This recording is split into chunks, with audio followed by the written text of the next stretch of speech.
Seja muito bem-vindo, seja muito bem-vinda a mais um vídeo aqui da Hello Codes. Eu sou o Fabrício Augusto e nesse vídeo eu vou te mostrar como você pode configurar um ambiente Linux dentro do seu sistema operacional Windows, tá? Que é através do WSL2. Só que, como a gente utiliza a metodologia Hello Codes aqui no canal, eu não vou só te mostrar um tutorial, né? Eu não vou te mostrar como você deve me copiar, mas eu quero te mostrar o porquê das coisas também. O que é o WSL2, por que ele funciona da forma que funciona, e sim, eu vou te mostrar como você pode configurar ele na sua máquina, além da gente também customizar o terminal, né? A gente vai além, fazer ele ficar com um visual um pouco mais bonito e com recursos interessantes, com plugins interessantes, para que você possa ser mais produtivo. E de quebra a gente também vai configurar o Docker para que você tenha um ambiente 100% pronto para que você possa fazer os seus trabalhos de desenvolvimento.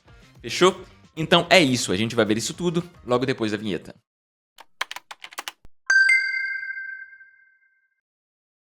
Vamos entender então um pouco sobre o que é afinal o WSL. Mas antes disso eu peço que você deixe a sua inscrição no canal, você se inscreva, você deixe o like no vídeo para que o YouTube recomende o vídeo para mais pessoas. Você deixe um comentário também se você quiser, você ative o sininho, porque a gente vai estar lançando mais conteúdo, né? Um conteúdo com mais frequência aqui no canal.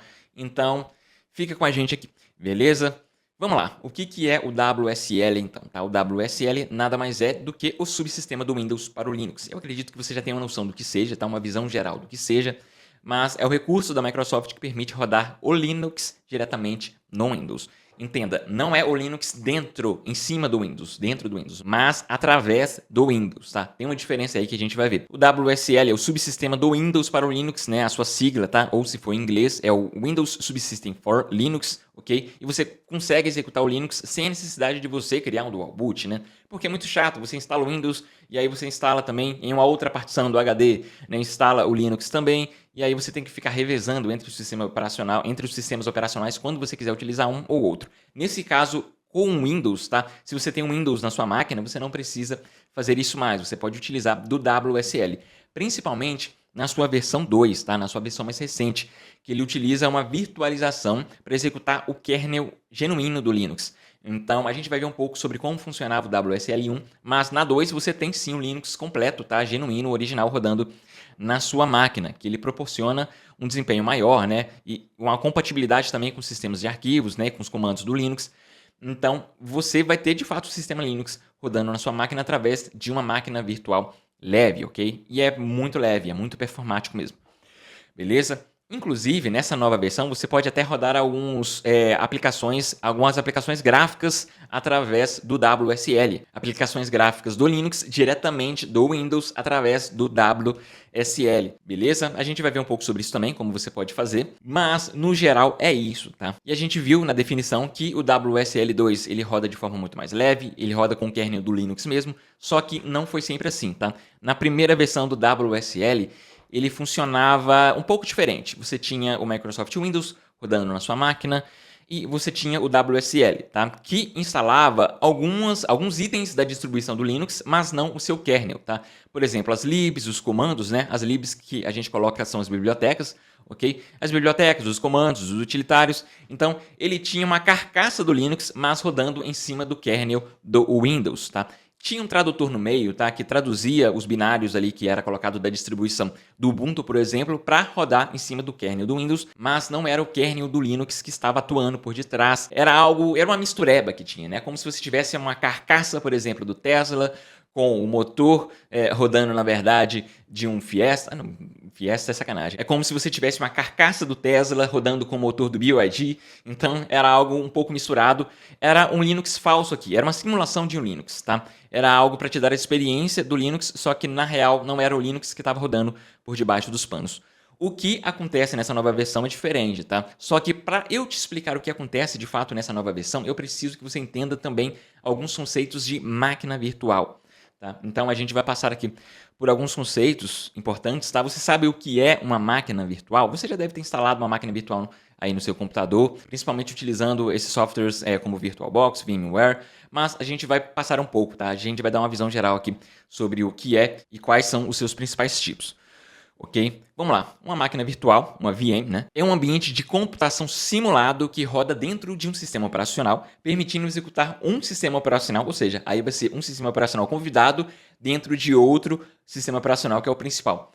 que é o host, ok? Você tem um sistema operacional principal, tá? Que é o hospedeiro, que vai hospedar as máquinas virtuais, ok? E é tudo uma simulação. É para simular mesmo ambientes isolados de sistemas operacionais de máquinas isoladas, só que elas rodam dentro do sistema operacional principal, que é o host, tá? Ela imita o funcionamento de um computador físico, utilizando recursos como CPU, RAM, disco, rede, mas tudo de forma virtualizada. Okay? Tanto que quando você vai configurar sua máquina virtual, geralmente, nesses softwares que eu falei, você precisa configurar a quantidade de RAM que você quer compartilhar com ela, no CPU, threads, né, e tudo mais.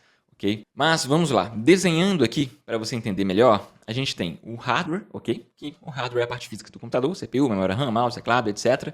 E você tem também o sistema operacional rodando em cima do hardware, né? O sistema operacional tem o seu kernel lá, que ele faz todo o gerenciamento dos recursos de hardware, tá? Processos, memória RAM e tudo mais. E dentro do sistema operacional a gente pode instalar, né, caso a gente queira, as máquinas virtuais. Cada máquina virtual dessa é um ambiente, tá, com um sistema operacional rodando isoladamente. Só que o sistema operacional ele não vai gerenciar todas essas máquinas virtuais por ele mesmo. Ele precisa de um programa para que esse programa possa gerenciar todos esses recursos, né, as máquinas virtuais, os recursos compartilhados com o sistema operacional. E esse programa a gente chama de hypervisor, ok?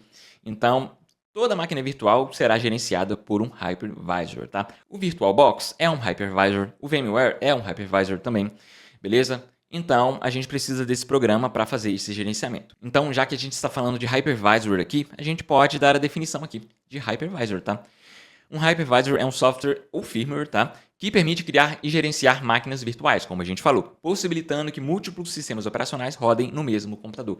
Então, sempre que eu quiser rodar, tá, um sistema operacional no meu computador, eu preciso ter a ajuda de um hypervisor. No caso, tá, existem dois tipos principais de hypervisor. Tá? Tem o hypervisor do tipo 2, o hosted, tá, que roda sobre um sistema operacional já existente, funcionando como um aplicativo que gerencia as VMs, que é o exemplo do VirtualBox, VMware, Workstation, né? Que são os mais tradicionais, existem outros também, mas são os mais utilizados pelo menos, tá? Então, esse é o tipo de hypervisor que a gente instala o software dentro do sistema operacional e ele roda em cima do sistema operacional, como a gente viu no exemplo ali, né? Que roda dentro do sistema operacional. No final das contas, quem vai estar gerenciando os recursos de hardware, né, vai ser o sistema operacional, vai ser o próprio Windows, no exemplo que a gente deu, e o hypervisor, ele tem que ter essa permissão do Windows para que ele possa compartilhar, tá, recursos do Windows com as máquinas virtuais. Ele é um intermédio, ok? Neste caso aqui, tá? Só que a gente tem também um hypervisor do tipo 1, tá? Que a gente também chama de bare metal. Ele roda diretamente sobre o hardware, atuando como um sistema operacional para gerenciar as VMs. Por exemplo, a gente também tem uma solução do VMware, tá, que presta esse tipo de solução. A gente tem o Microsoft Hyper-V também, a gente tem outras opções também. Mas veja só, o exemplo que a gente viu antes era do tipo 2, tá? Ok? Que é este exemplo aqui. Okay? Então, eu dei o exemplo aqui do hypervisor do tipo 2, que o hypervisor está dentro aqui do sistema operacional e ele que está gerenciando os recursos de hardware diretamente, tá? Ele está acima aqui do hardware, ok? E o hypervisor está dentro dele aqui, tá? E ele faz esse intermédio com o sistema operacional e as máquinas virtuais, ok? Ele ajuda a compartilhar esses recursos e tudo mais.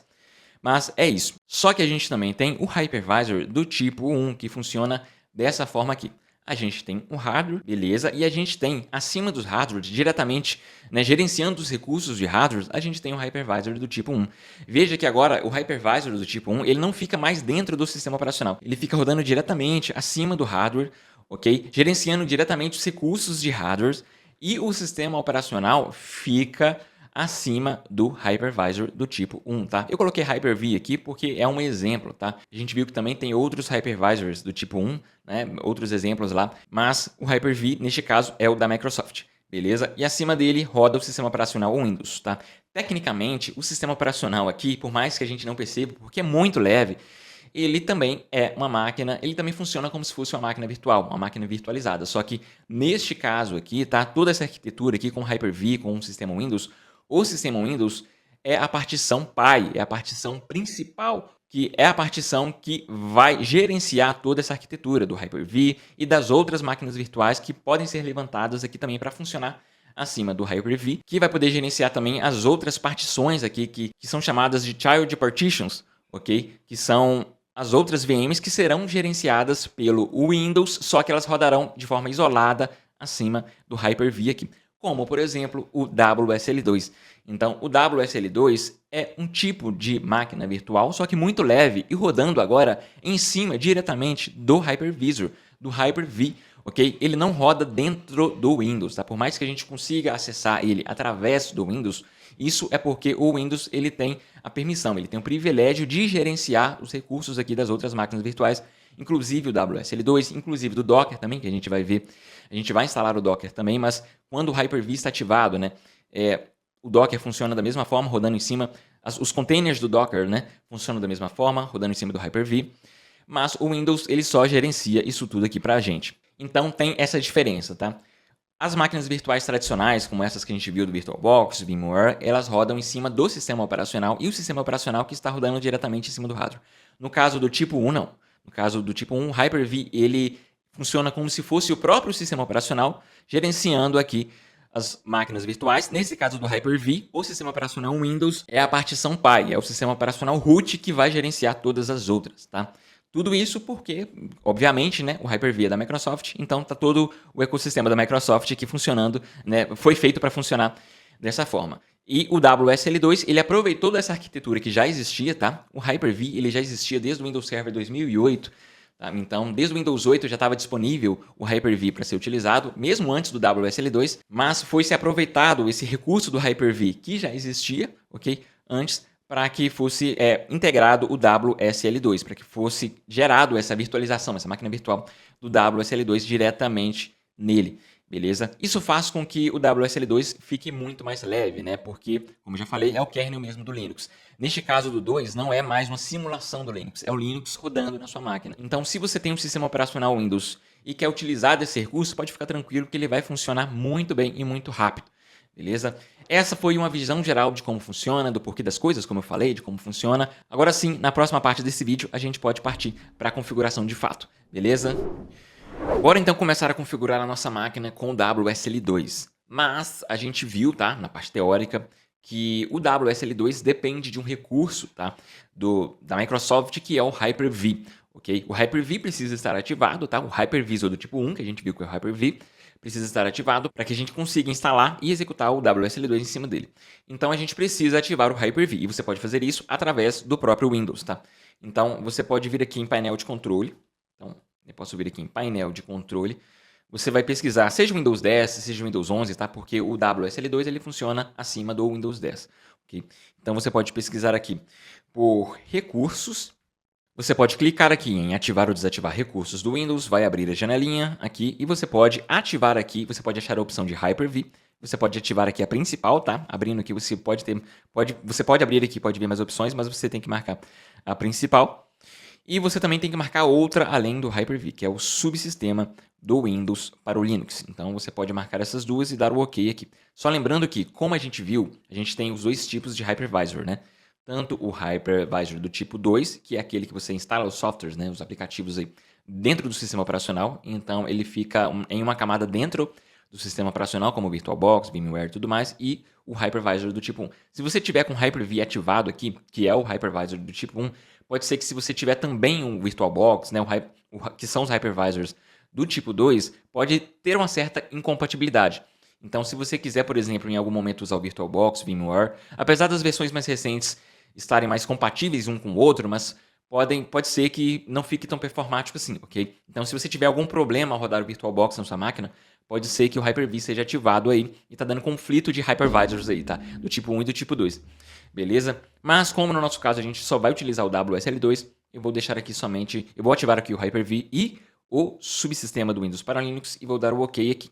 E aí ele vai começar a instalar aqui os arquivos necessários. Então, nesse momento a gente espera ele instalar, né? E aí, depois que instalar, você vai precisar reiniciar a sua máquina. Veja só, aqui tem a opção aqui de reiniciar a máquina. Você vai ter que reiniciar a máquina, tá? Depois você volta e aí a gente instala o WSL2. Isso se você já não estava com o Hyper-V ativo. Se você já estava com o Hyper-V ativo, então só segue aqui normal.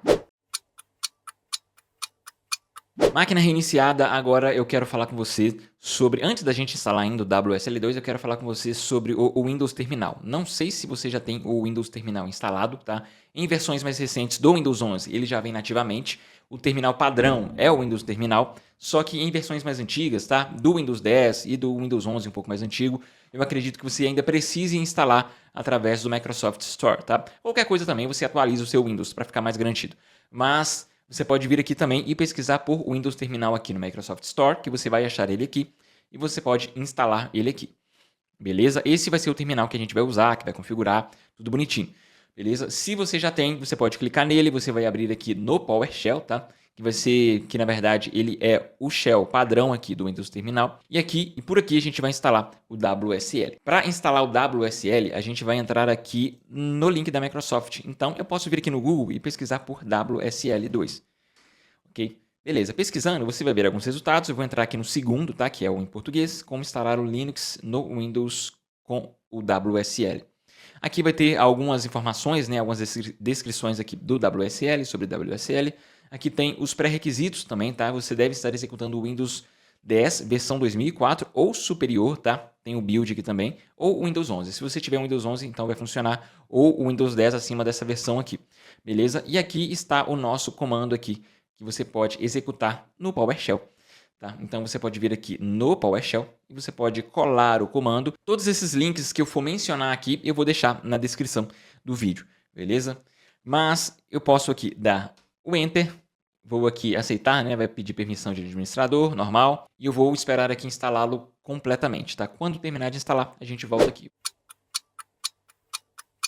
Instalação finalizada e veja só, agora ele está pedindo aqui o meu usuário, tá? O meu usuário está como um hello aqui.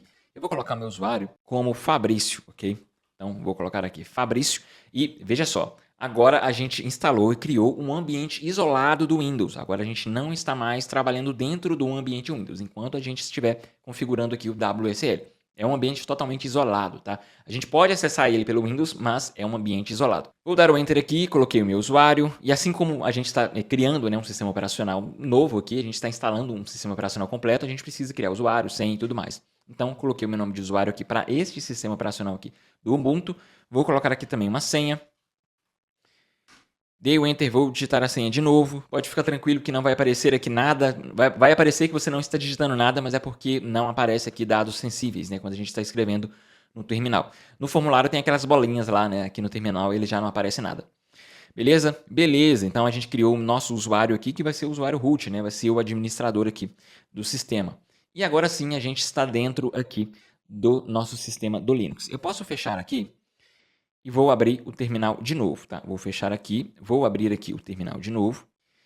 Vou aqui apertar nessa setinha para baixo, você pode ver que surgiu uma nova opção aqui de Ubuntu. Antes não tinha ela, antes tinha somente essas três. Agora tem também a do Ubuntu aqui. Eu posso clicar nela e veja só, abriu aqui o Ubuntu, tá? O terminal do Ubuntu com o visual idêntico ao terminal do Ubuntu mesmo, se você tivesse aí com o Ubuntu instalado na sua máquina. Então, agora sim, agora a gente está dentro do WSL, agora a gente está dentro do Ubuntu, tá? Se você quiser ver qual diretório você está no momento, você pode dar o pwd. Aqui você vai ver o diretório, que é dentro de home e o nome do seu usuário. No meu caso é Fabrício e no seu caso é o nome que você colocou aí, beleza? Vamos lá, eu consigo acessar aqui essas pastas, esses diretórios, tá? De forma gráfica, com interface gráfica, eu consigo. Eu consigo fazer o seguinte, você pode abrir aqui o Explorer, eu vou vir aqui no computador, tá?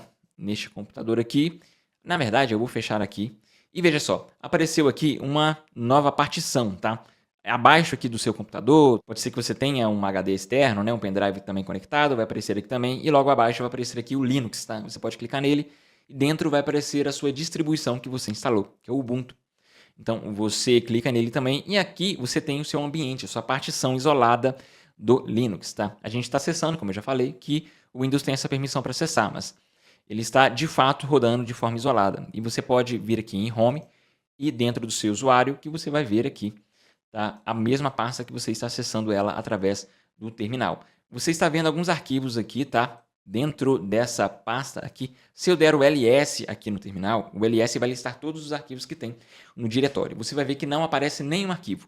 Isso porque os arquivos que começam com ponto no Linux, eles são arquivos ocultos. Então, dentro do sistema do Linux, você não vai conseguir visualizar ele, a não ser que você queira visualizar os arquivos ocultos. Beleza? Aqui no Windows já não funciona dessa forma, então você vai acabar visualizando os arquivos. Mas aqui no terminal, como aqui dentro do terminal você está no ambiente Linux, aqui você não vai visualizar, a não ser que você digite ls-a. E aí sim você vai ver os arquivos ocultos também, tá? Se você quiser listar os arquivos sem ser oculto, só ls. Arquivos ocultos, ls-a, beleza? E se eu quiser criar uma pasta nova, você pode? Você pode, tá? Eu te recomendo que qualquer projeto que você for fazer daqui para frente agora, tá? Já que você está com o seu WSL configurado, você crie os diretórios dentro do WSL. Você não crie mais, né, as suas pastas dos seus trabalhos e tudo mais dentro do Windows, tá? Cria tudo aqui dentro do diretório do Linux aqui para ficar bem integradinho. Beleza? Então, dentro aqui do WSL, dentro do Linux aqui. Você pode fazer isso criando aqui pelo terminal. Você pode dar um mkdir, tá? O mkdir você vai criar um novo diretório, né? Make directory. Então você vai criar um novo diretório, por exemplo, e vou colocar aqui projects. Projects, e eu vou dar o ls, e veja só, eu criei uma nova pasta. Aqui você pode ver a pasta, se eu atualizar aqui na verdade, né? Vou dar um refresh aqui, e você pode ver a pasta aqui também que você criou. Eu te recomendo você fazer por aqui, porque aqui você vai estar usando as permissões do seu usuário do Linux, tá? Se você criar por aqui. Se você criar diretamente aqui na interface do Windows, você não vai estar utilizando das permissões do seu usuário aqui do Linux. Então pode dar algum problema, ok? Então tudo que você for criar, crie por aqui. Ou você pode também, vamos lá. Agora é a hora que a gente vai acessar os diretórios pela interface gráfica. Então eu vou vir aqui na documentação de novo. Eu vou vir aqui em tutoriais e eu vou vir aqui em executar aplicativos da interface gráfica do Linux, tá? E aqui você pode ver aqui algumas instruções, tá? Mas a gente tem algumas opções aqui para que você de aplicativo que você pode rodar aqui para que você possa acessar o diretório, que é esse aqui, ó, é o Nautilus, tá? Eu vou copiar aqui. Só que antes da gente executar esse comando, eu vou dar um update no nosso gerenciador de pacotes do Ubuntu, porque a gente tem um gerenciador de pacote aqui. Eu posso dar o apt, ó, eu vou dar o apt update e vamos ver o que vai acontecer, tá? O apt é o nosso gerenciador de pacote. Veja só, eu tenho uma permissão negada, porque eu preciso de um acesso de administrador aqui para instalar. E como eu posso executar algum comando com essa permissão de administrador, eu tenho que digitar o comando sudo antes. Então você digita sudo antes de qualquer comando que você precise e somente nos comandos que você precisa de uma permissão de administrador. Não faça isso em todos os comandos, tá? Somente aqueles que precisam de permissões privilegiadas. Se você criar algum arquivo, por exemplo, com sudo, depois ele vai ter algumas permissões lá que o seu usuário com permissão normal não vai conseguir acessar, entendeu? Então, beleza. Digitei aqui sudo apt update e eu vou colocar a minha senha, né? Que eu cadastrei.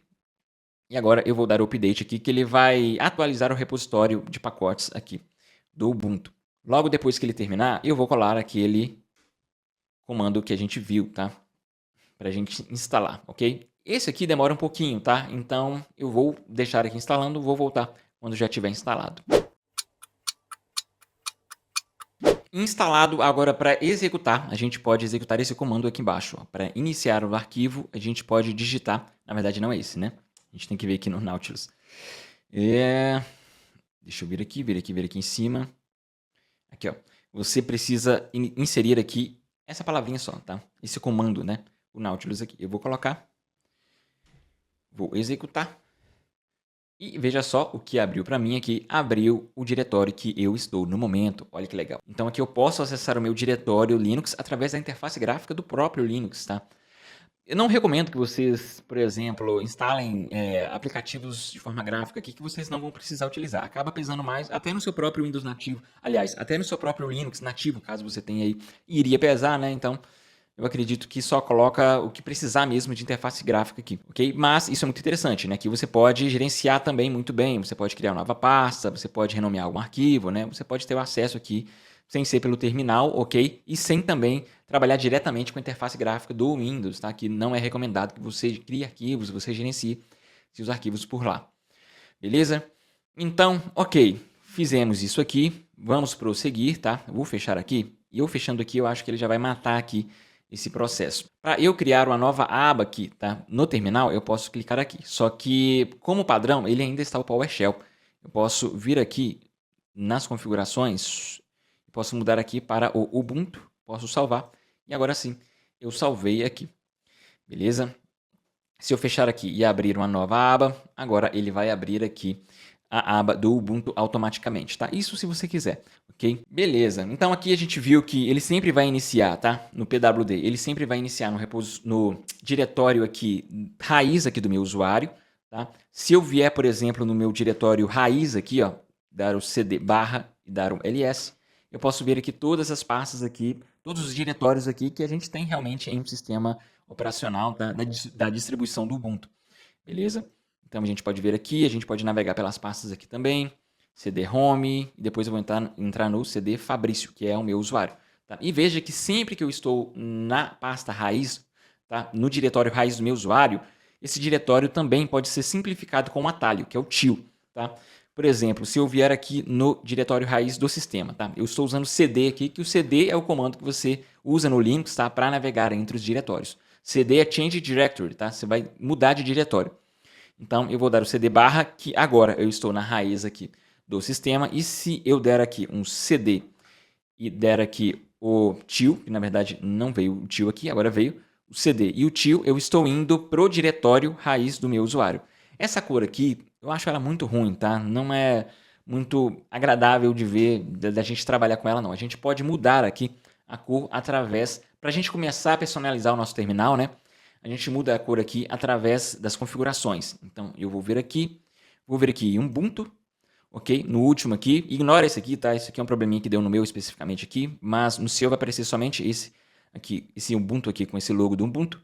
Eu vou vir aqui em aparência e eu vou escolher aqui esse One Half Dark aqui, tá? Então, eu vou escolher ele, vou salvar. Vou fechar aqui e veja só, ficou muito melhor, né? Então, visualmente assim, ficou mais bonito e a gente consegue enxergar o til aqui certinho. A gente consegue enxergar também, se eu der o ls aqui, eu consigo enxergar também as pastinhas de forma mais legível, tá? Então, eu acho que eu vou manter dessa cor aqui. Você pode já começar. A gente já começou a customizar o nosso terminal, tá bom? Então, eu posso também navegar para dentro da minha pasta de projetos que eu tenho aqui, que é o cd projects. Entrei aqui e veja, eu vou dar o cd ponto ponto, que o cd ponto ponto ele volta numa casinha anterior, tá? Num diretório anterior, ok? Se eu der o cd, por exemplo, e colocar o p aqui e der o tab, ele vai dar a única opção que a gente tem aqui de um diretório com p, ok? Que é o project. Mas, por exemplo, se eu criar um outro aqui, mkdir aqui, e eu vou criar aqui um chamado pasta, tá? Uma pasta chamada pasta, só de exemplo. E eu vou dar aqui o cdp e dar o tab, ele não vai funcionar. Aliás, ele vai mostrar aqui as duas opções que a gente tem. Ou passa o projects aqui para a gente escolher, ok? E aí eu posso começar com mais uma letra aqui, se referindo à pasta que a gente quer. Dá o tab de novo. E aí sim ele vai encontrar diretamente o projects, beleza? Posso entrar aqui e fechou, tá? Só algumas dicas aqui de comandos Linux, tá? A gente vai ter um vídeo, um curso aqui no canal também sobre comandos Linux, mas só para dar uma palhinha aqui para vocês, beleza? Mas eu acho que esse terminal ainda dá para melhorar, tá? Ainda não tá tão legal assim. Até porque, por exemplo, se eu vier aqui dentro de projetos, tá? Vou vir aqui dentro de projects e eu vou criar uma nova pasta aqui. Vou colocar aqui app next. Vamos supor que a gente vai criar um aplicativo next aqui. Vou entrar dentro do app next aqui e eu vou iniciar o Git dentro dele. Git init. Veja só, eu iniciei o Git dentro aqui do projeto, mas eu não tenho nada no meu terminal me falando em qual branch eu estou, nenhuma informação sobre o meu status do Git e tudo mais. Então a gente pode melhorar e fazer com que o nosso terminal tenha alguns recursos interessantes sobre isso. Se você não sabe, né, não sabe o que é Git, nunca mexeu com Git, só repete, nesse caso aqui, só repete o que eu estou fazendo, que a gente vai ter também um curso específico de Git aqui no canal. Isso se a gente já não tiver, tá? Vou colocar por aqui no vídeo. Beleza? Então, eu posso dar o clear aqui para limpar o meu terminal, tá? Para limpar as informações do meu terminal. Agora, eu vou personalizar o meu terminal com um outro shell, tá? O que é o shell? O shell é como se fosse o navegador do terminal. A gente tem vários navegadores, né, que você pode escolher para navegar na internet. Você pode ter Chrome, Firefox, você pode ter o Edge e você também pode ter vários tipos de shell para você navegar entre os seus diretórios para você utilizar o terminal. A gente tem o principal, que é o Bash. O Bash é o que vem como padrão na maioria dos sistemas operacionais. Se você quiser saber qual é o padrão aí no seu sistema, você pode dar o echo, dá o cifrão aqui, shell, tá? Você vai ver qual é o padrão, que é o Bash. Só que a gente tem outras opções também que podem ter recursos mais interessantes e customizados, tá? A gente tem duas opções principais. A gente tem a opção do ZSH, que você pode entrar aqui. Eu vou entrar nesse segundo link aqui. Não é o O mais ZSH, tá? É só o ZSH. E a gente também tem a opção do Fish. Então, você pode entrar aqui no Fish Shell. E a gente tem essas duas opções aqui, tá? Eu, particularmente, utilizo o ZSH no meu dia a dia já há alguns anos, tá? Muitos anos. E eu acho ele ainda mais consolidado, tá? Ele tem evoluído, tem alguns recursos modernos também que a gente pode utilizar ele. Então, eu vou recomendar e eu vou fazer aqui no ZSH, mas você pode escolher outro se você quiser, beleza? Como a gente consegue mudar do Shell Bash para o ZSH aqui? A gente pode executar o comando de instalação aqui que a gente tem na documentação do ZSH, tá? A gente tem opções aqui que você pode instalar tanto no macOS quanto no Linux também. No nosso caso, a gente vai precisar instalar com a versão de acordo com a versão do Ubuntu, ok? Só lembrando que tudo que a gente fizer aqui dentro, a gente vai considerar que estamos fazendo dentro do Ubuntu, não dentro do Windows, tá? Então, eu posso copiar esse comando aqui, tá? O apt install zsh. A gente já deu o apt update, então eu posso colar aqui, posso dar enter e veja só, permissão negada. Então, a gente precisa do quê? Dar o sudo aqui antes. Então, sudo apt install zsh. Vou dar o enter, vou colocar a minha senha e eu vou instalar aqui, tá? Aqui ele pede alguma permissão também para eu continuar, tá? Vai falar que vai instalar, vai ocupar esse espaço aqui. Eu posso digitar o Y, dar o enter que ele vai continuar instalando também. Okay? Nesse caso aqui, eu acho que ele não vai demorar muito. Mas vamos lá, instalou aqui. Agora eu preciso setar ele como o meu shell principal. Aqui a gente não tem nenhuma instrução aqui embaixo de como a gente pode fazer isso no Ubuntu. Mas a gente tem um comando aqui dentro das instruções do macOS que a gente colocando a mesma coisa, a gente copiando aqui, na verdade, né? E a gente executando ele aqui no terminal, tá? Exatamente o mesmo comando, ele vai ter a mesma função, tá? Esses comandos aqui, eles são em comum. Na verdade, a maioria dos comandos do macOS, eles são em comum do Ubuntu, tá? Porque ambos, eles herdaram, tá? Do Unix, ok? Na verdade, o Linux é um clone do Unix, o macOS ele veio diretamente do Unix, então os comandos eles são bem parecidos. Então, a gente pode rodar aqui esse comando, vou digitar aqui a senha. Nesse caso, eu não coloquei sudo, você pode ver. Tá? Vou aqui dar o enter e agora eu vou aqui abrir uma outra aba aqui, tá? Vou abrir aqui e veja só, agora já iniciou aqui a configuração do ZSH. Na verdade, a gente tem algumas instruções aqui, tá? Para a gente terminar de configurar o ZSH no terminal, ok? Aqui fala que esse é o shell de configuração, tá? Para os novos usuários aqui do ZSH e ele dá algumas opções para a gente, ok? A gente pode, diante disso que ele falou, a gente pode fechar e não fazer nada. E depois a gente volta e configura. E a gente também pode criar simplesmente o arquivo do .zshrc. Este vai ser o arquivo de configuração do nosso ZSH, tá? Então, ele vai criar esse arquivo, ele vai criar este arquivo aqui automaticamente, se a gente escolher essa opção, e não vai fazer mais nada. Ele vai colocar uns comentários lá e tudo mais, mas não vai colocar nenhum comando a mais, beleza? O 1 é para continuar com o menu e o 2 é para criar também um arquivo, só que com algumas configurações recomendadas. No nosso caso, eu quero configurar ele do zero, então eu vou digitar aqui 0, tá? E aí ele vai criar. Se eu der o ls aqui, na verdade eu vou dar o ls-a. Veja só, ele criou aqui o .zshrc. Ele criou esse arquivo e a gente vai poder entrar nele para a gente fazer as devidas configurações. Tá? Se eu, por exemplo, vier aqui e colocar aqui nano.zshrc, o Nano é uma aplicação para que você possa editar um texto através do terminal. Você digita Nano, em seguida você coloca o seu arquivo de texto, você dá o Enter e veja só, você tem aqui o arquivo e foi feito como ele criou mesmo, como ele falou que ia fazer, né? Como ele falou que ia criar. Ele criou o arquivo .zsh somente com um comentário e nada mais que isso. A gente pode fazer as configurações aqui do zero. Como a gente pode salvar alguma mudança que a gente faz aqui no Nano? A gente pode dar o Ctrl+O. O Ctrl+O, ele pergunta se a gente quer salvar aqui mesmo, né? Nesse nome de arquivo, a gente pode dar o Enter.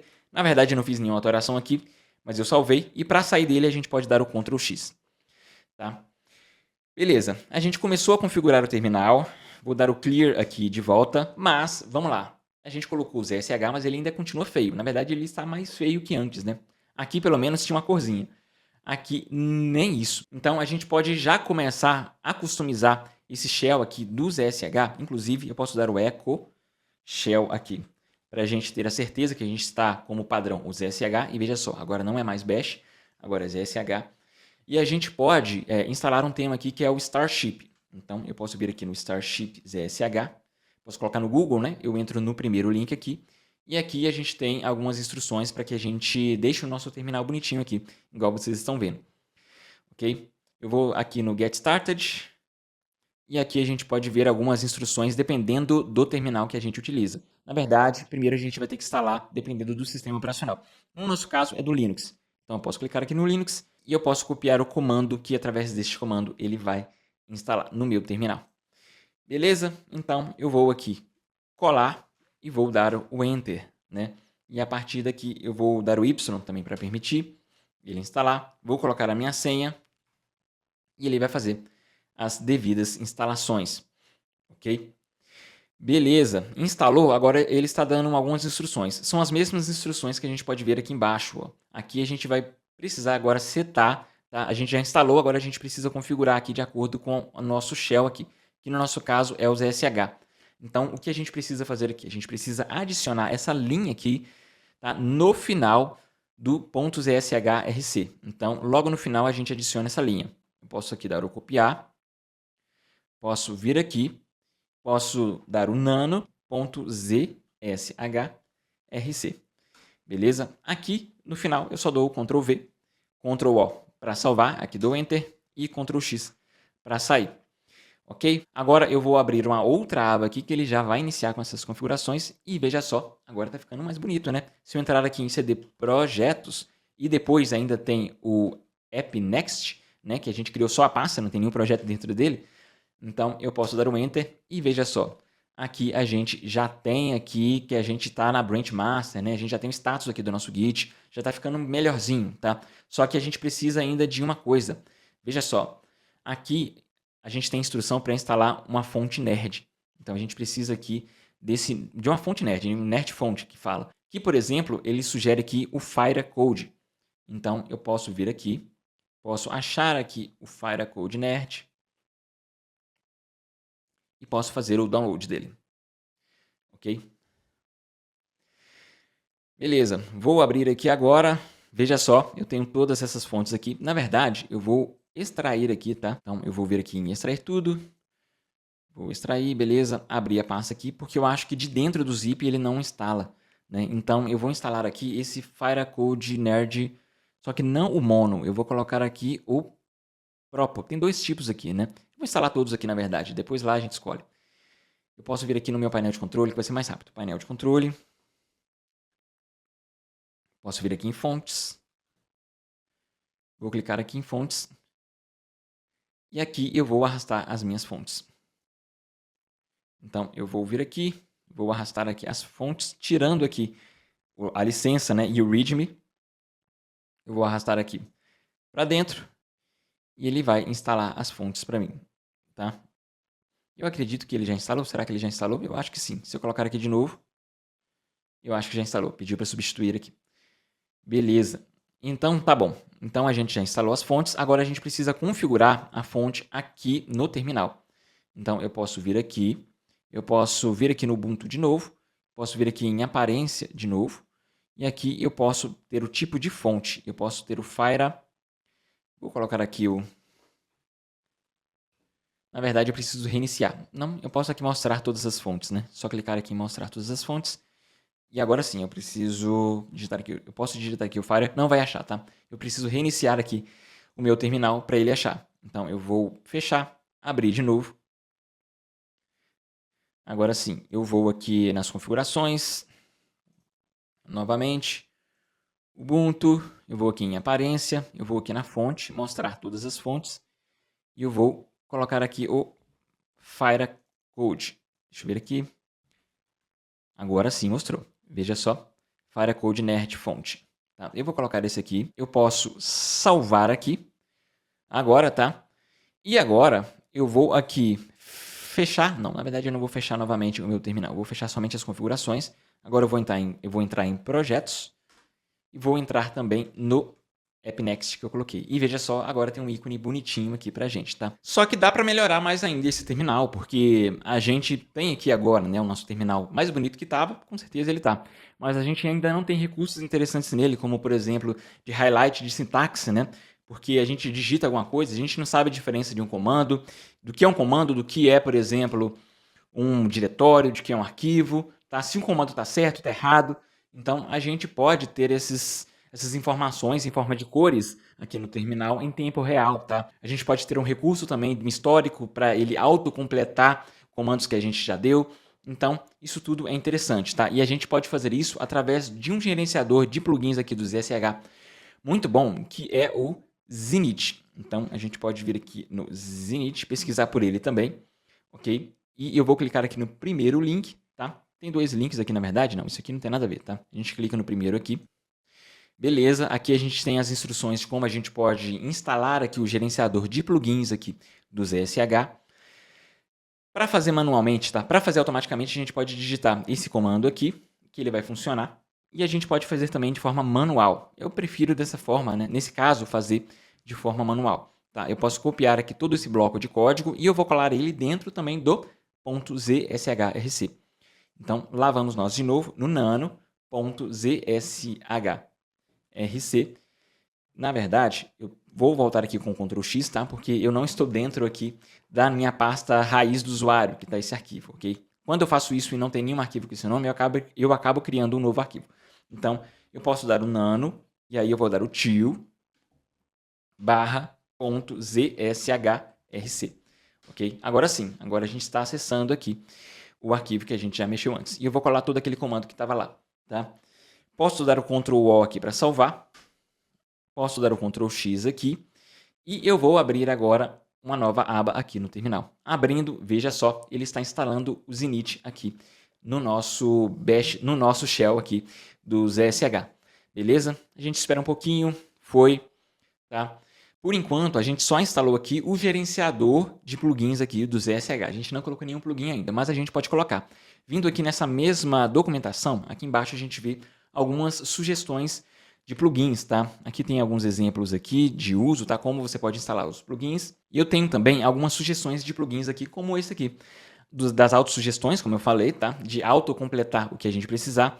E dos highlights também. Eu posso copiar esses dois aqui, ó. Posso dar o Ctrl C. Posso vir aqui e, novamente, a gente digita nano. Na verdade, se a gente quiser recuperar um comando antigo, a gente pode apertar a setinha para cima e a gente vai navegar por comandos que a gente já fez antes, tá? E para baixo também para ir para cima para os mais antigos e para baixo para os mais novos, beleza? Assim a gente navega pelo histórico de comandos que a gente já digitou. Então, o último aqui, que a gente deu um nano dentro do .zshrc, que está dentro do nosso diretório raiz aqui do usuário, eu vou dar o Enter e veja só, abrimos ele de novo e a gente pode colar aqui e vou dar o Ctrl O para salvar, Enter, Ctrl X para sair.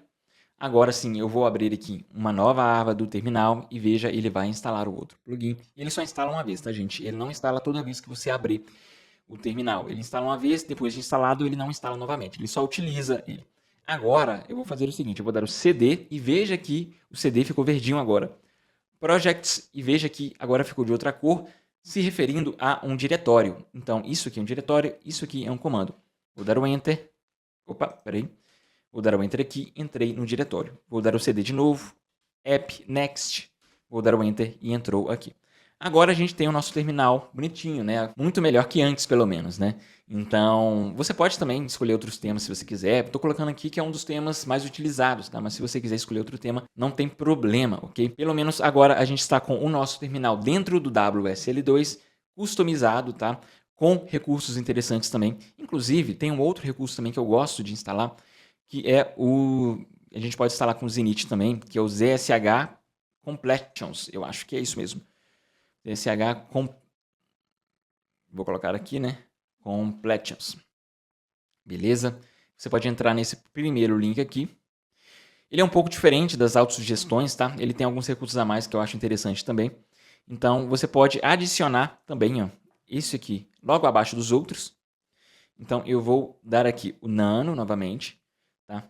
Ponto. Na verdade, eu vou aqui dar o til /.zshrc e veja só, agora, daqui para frente, ele vai guardar um histórico do que eu estou digitando. Você vai ver isso logo. Vou vir aqui, vou colar aqui, vou vir aqui eu vou dar o Ctrl O, né, para salvar. Vou dar o Ctrl X agora e veja só, eu vou digitar o nano e veja que ele já aparece aqui a minha sugestão, tá? Perto do que eu já digitei antes. Então isso é muito interessante. Se eu digitar aqui o CD e veja só que já aparece o CD anterior que eu fiz, né? Se eu começar a digitar um comando, se eu der só o C, ele aparece o clear aqui. E você pode, para você aceitar, você pode apertar a seta para a direita. Então eu digito nano, seta para a direita e você aceita a sugestão dele. Beleza? Se eu der o CD aqui e você quiser aceitar a sugestão, você dará a seta para a direita. Se eu, por exemplo, começar aqui a colocar o P, veja que ele já vai sugerir aqui outro, que é o Projects. Eu posso dar a seta para a direita também, que ele aceita, tá? Ele ficou branco aqui porque não tem nenhuma pasta chamada Projects aqui. Então, aqui você também vê, tá? Você pode ver se você está digitando algum diretório errado, algum arquivo errado, ou um comando errado também. Porque, por exemplo, a gente tem um comando aqui, mkdir, ok? Se eu digitar só mkdir, veja só que ele ficou vermelho. Se ele não ficar verdinho, quer dizer que é um comando inválido. Isso faz a gente ficar muito mais produtivo, tá? Para a gente não precisar ficar executando os comandos antes da gente saber. Então a gente está com um terminal aqui bem funcional agora. A gente tem aqui o highlight, a gente tem a sugestão, o histórico aqui da gente. A gente tem também, né, os nossos status aqui do Git, por exemplo, que a gente está usando, e de outras aplicações que você estiver usando também, do Node. Vai aparecer também alguns status aqui, a versão do Node. Tudo bonitinho aqui para você. Beleza? Agora, para a gente fechar, a gente só precisa instalar o Docker, tá? Porque o Docker é uma coisa que muita gente tem dúvida também. Eu instalo o Docker, quando eu vou vir aqui no Docker, eu instalo ele para o Ubuntu, eu venho aqui nas opções do Ubuntu para instalar ele, já que eu estou com Ubuntu, tá? Ou eu instalo ele para o Windows, tá?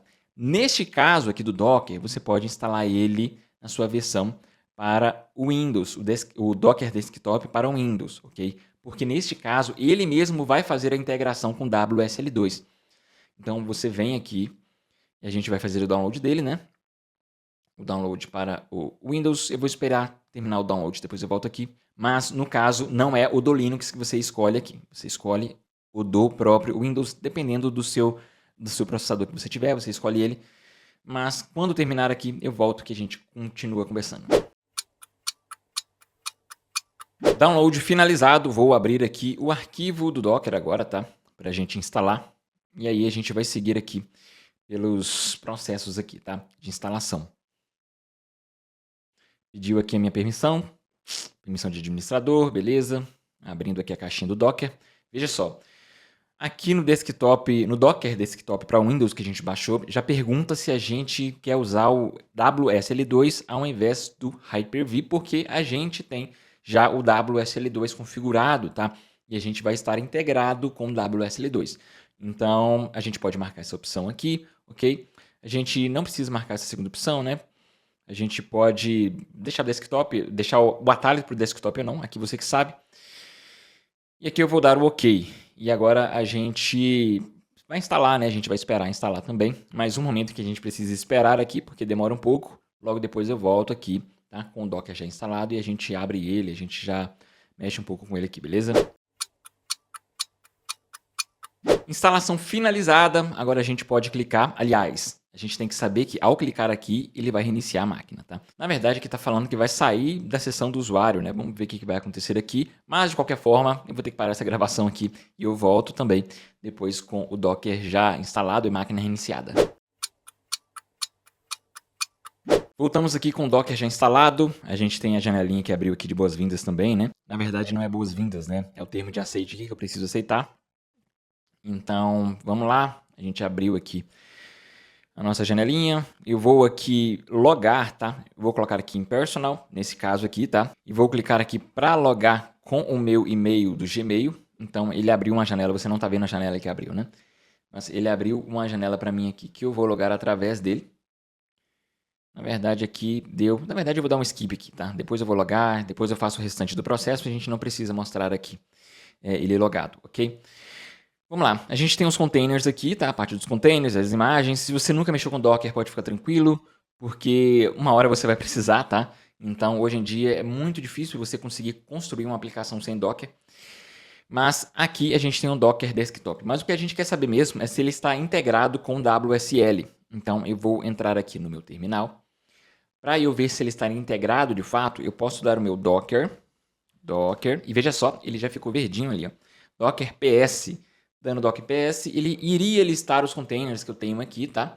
Só que, na verdade, por enquanto eu não tenho nenhum container, mas a gente vê que o Docker está funcionando, tá? Se eu der o Docker Images, a gente poderia ver também as imagens aqui, ok? A gente já consegue ver aqui que o Docker já está funcionando integrado aqui com o WSL. Agora, para a gente fechar, tá? Eu não falei isso no início do vídeo, mas a gente pode também integrar o WSL com o Visual Studio Code.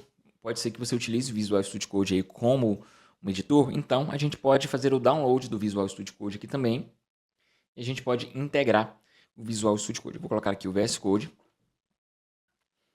vou fazer o download dele. Beleza, baixando aqui. Você pode baixar, tá? Nesse caso aqui também, você baixa para Windows, ok? Eu coloquei aqui para fazer download, só que eu acho que ainda não iniciou. Eu vou clicar aqui neste instalador aqui, que agora ele vai começar a baixar, tá bom? Você pode fazer o download para o Windows 11 também, Windows 10, Windows 11, mas Windows, tá? Porque aqui a gente também vai integrar. Tá? Essas aplicações gráficas aqui, geralmente, você vai baixar para Windows mesmo, tá?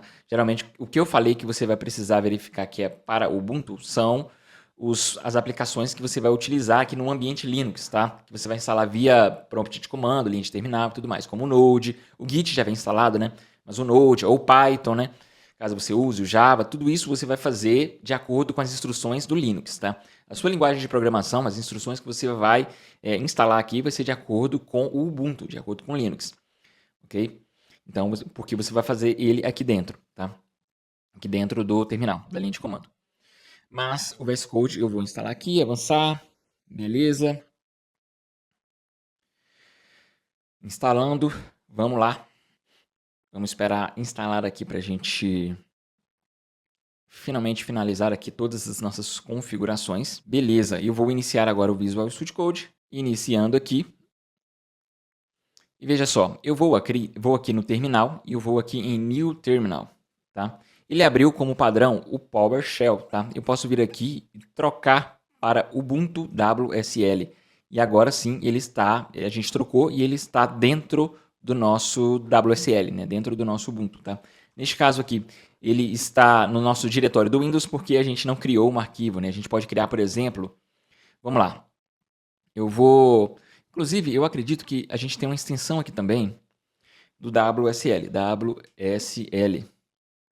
tá? A gente pode instalar essa extensão. Eu sugiro que você instale ela, tá? Para ficar tudo bem integradinho. Então, pode instalar. Instalado aqui, pediu aqui para a gente abrir o menu e conectar com o WSL. Então, você pode clicar aqui em Connect to WSL e veja só, agora sim está conectando, tá? Ao WSL. Você pode esperar rodar aqui e agora vai estar ainda mais integrado com o WSL. Não só o terminal, mas o editor em si vai estar integrado com o WSL. Eu posso vir aqui, novo terminal, e agora sim, veja só, agora ele não está mais no diretório do Windows, ele está no diretório do Linux, no diretório raiz do seu usuário do Linux mesmo. Beleza? Se eu der o pwd aqui, ele está lá no diretório, você pode criar uma nova pasta aqui, você pode abrir os seus projetos aqui, e aí, no mais, você instala as extensões que você quiser, tá? Você faz as configurações que você quiser no VS Code, tá? Só para a gente ver aqui os terminais integrados aqui, o terminal integrado. Tá? Se eu vier aqui em CD Projects, depois eu vou vir aqui em App, Next, veja só que está configuradinho do jeito que a gente fez também no nosso terminal. Tá? O visual, tá? O terminal em si já está integrado, tá? O visual, os plugins, tudo mais que a gente fez, beleza? Então, a gente fecha aqui com essas configurações do VS Code.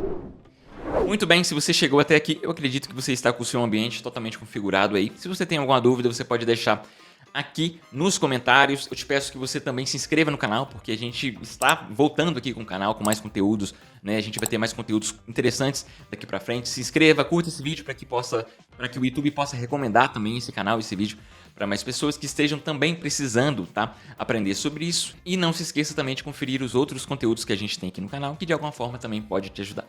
Fechou? Fica com Deus e até a próxima.